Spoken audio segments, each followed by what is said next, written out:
नमस्कार बच्चों, आज मैं आपके लिए जो टॉपिक लाया हूँ वो है वचन। वचन का मतलब होता है संख्या।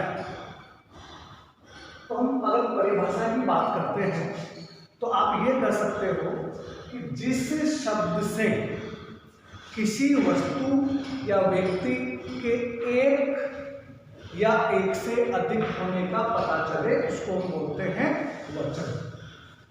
किसी संख्या के एक या एक से अधिक होने का जब पता चले बोध हो उसको हम बोलते हैं वचन। अगर वचन के भेद की बात करें, सबको पता है हिंदी में वचन दो प्रकार के होते हैं। एक होता है एक वचन जिसमें किसी एक संख्या के होने का पता चले, और एक होता है बहुवचन जिसमें एक से अधिक होने का पता चले। उदाहरण के लिए अगर मैं बोलता हूँ पुस्तक, तो ये एक पुस्तक का बोध करा दी है। मैं बोलूँ पुस्तकें, तो ये एक से अधिक का बोध करा दी है, मतलब ये बहुवचन है। आज हम बात करेंगे विशेष रूप से कि किस प्रकार से एक वचन से बहुवचन बनाया जाता है। एग्जाम में एक दो प्रश्न आते हैं, लेकिन हम कोशिश ये करें कि एक एक नंबर कीमती है और उसको हम खोने नहीं दें।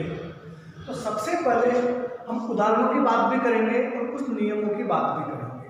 अगर 4-5 हम नियम याद कर लेते हैं तो एक हद तक फिर हमको रट्टा मारने की आवश्यकता नहीं होती है। आइए हम सबसे पहले नियम 1 की बात करते हैं। नियम 1 है अथवा आ को ए करके। अब इसका मतलब ये हुआ, अगर किसी शब्द के अंत में या तो अ है या फिर आ है। अब अ और आ होने का मतलब ये होना नहीं है इनकी मात्रा, मतलब या तो उस आखिरी शब्द में कोई मात्रा नहीं हो या फिर अगर आ की मात्रा हो तो उसको ए करके हम एक वचन से बहुवचन बना सकते हैं। कैसे, देखिए। जैसे यहाँ पर उदाहरण लिखा है आंख, बात, रात, पुस्तक, भैंस, गाय। इनमें आप एक चीज देखो कि अंतिम अक्षर में कोई मात्रा नहीं है, मतलब इसमें अ मिला हुआ है। आंख, बात, सब में अ मिला हुआ है।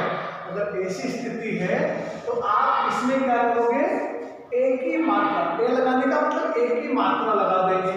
जैसे आपने लगा दिया आंखें, बात को आपने बना दिया बातें, रात को बना दिया रातें, पुस्तक को बना दिया पुस्तकें, भैंस को बना दिया भैंसें और गाय को बना दिया गाय। इस प्रकार से आप ये करके और इसका एक वचन से बहुवचन कर सकते हो। ठीक है। उसके बाद हम बात करेंगे फिर आ भी लिखा है यहाँ पर। अगर मान लो अंश में अ नहीं है, आ है, जैसे लड़का, तोता, कुत्ता, बेटा, बच्चा, गुड़िया, पंखा, सब में आ है। इस आ को भी क्या कर सकते हैं हम, इस आ को भी ए करके हम बहुवचन बना सकते हैं। जैसे लड़का से बनेगा लड़के, तोता से तोते, कुत्ता से पेट, बेटा से बेटे, बच्चा से बच्चे।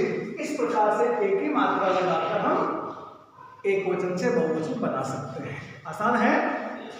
अब हम बात करें इसमें क्या होगा, भेड़े, पंखे, गधे, इस प्रकार से।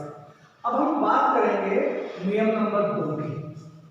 नियम नंबर 2 ये कह रहा है कि स्त्रीलिंग शब्द, अगर कोई स्त्रीलिंग शब्द है वो उसके अंत में, अंतिम मतलब अंत में आ जाए तो उस आ को आपको क्या करना है, ए कर देना है। समझ में नहीं आया कुछ।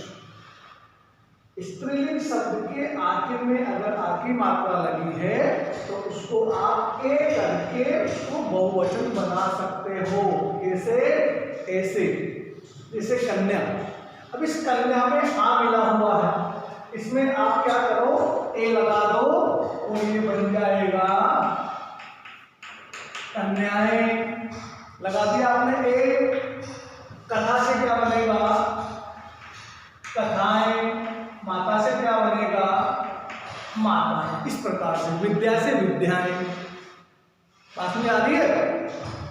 आ है स्त्रीलिंग शब्द, देखो तीनों स्त्रीलिंग है, इसके अंत में आपने क्या लगा दिया, ए लगा दिया और ये एक वचन से बहुवचन बन गया।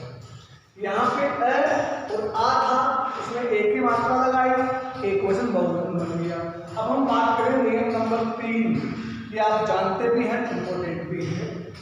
नियम नंबर 3 है ई अथवा ई, मतलब दोनों में से कोई भी ई अगर शब्द के अंत में आती है तो उसमें आप या लगा दोगे, या मतलब या के ऊपर चंद्र बिंदु लगा दोगे।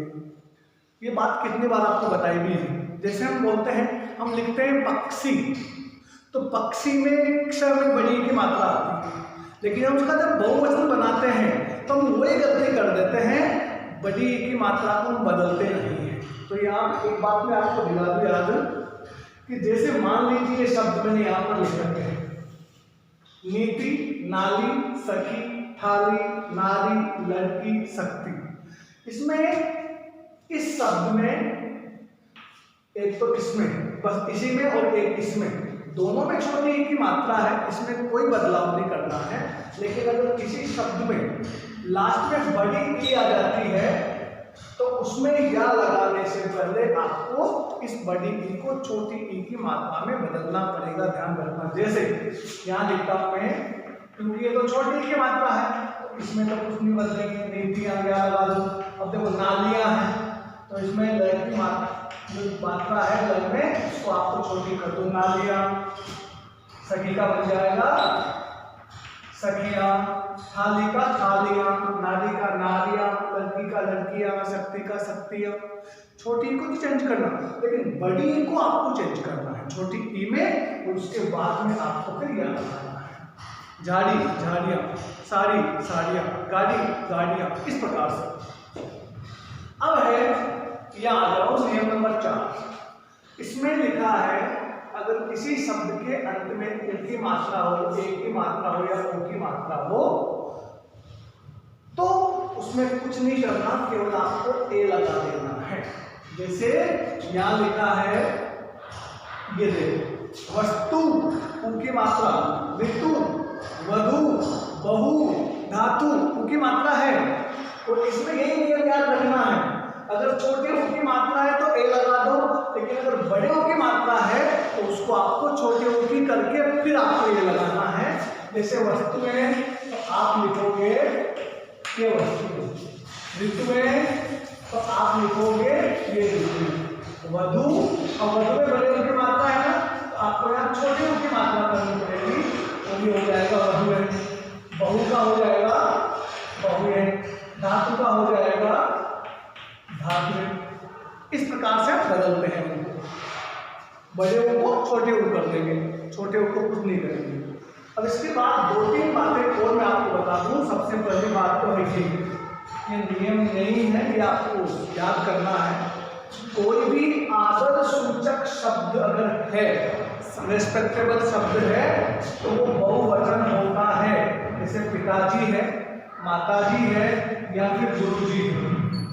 माताजी हो, पिताजी हो या फिर गुरुजी हो, ये सब बहुवचन है। क्योंकि हम जब बोलते हैं पिताजी आया है नहीं बोलते, पिताजी आए हैं, गुरुजी आए हैं, तो ऐसे शब्दों को हम हमेशा बहुवचन में काम करते हैं।